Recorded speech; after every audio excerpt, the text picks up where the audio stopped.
A piece of the past is going up at the El Pueblo Historical Monument, a 12-foot-high chunk of rock that reminds us that walls divide us.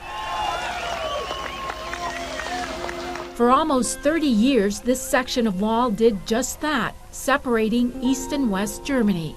The Berlin Wall came down piece by piece in 1989 as protesters used pickaxes, chisels, and weapons to destroy it.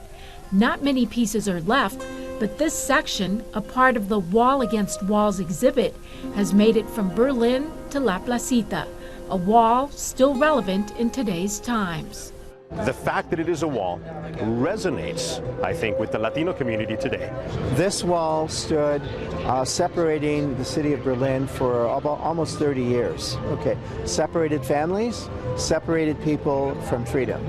And the same thing is happening at the border right now. The 3-ton piece of concrete got to LA by way of the White House. It was a present from Berlin citizens to the U.S. to mark the 30th anniversary in November of the wall's destruction. And it was a comment on Donald Trump's own present-day border wall.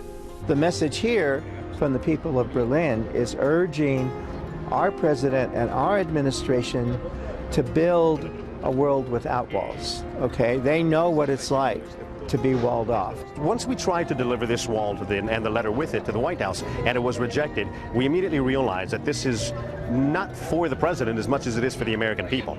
So what we started is we started to travel across the country. People were fascinated by it, and people were talking about it, and it created dialogue.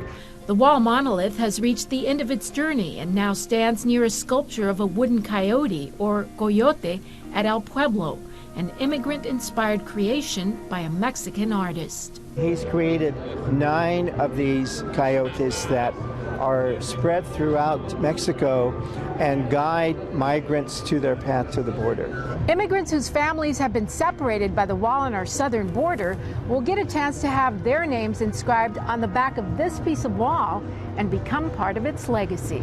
I don't think there should be like that division, because at the end we're all the same, and America was built in immigrants, so I think it's just important to remind us of that. The Wall Against Walls exhibit will have a semi-permanent spot at El Pueblo Historical Monument. It will be here for at least 6 months.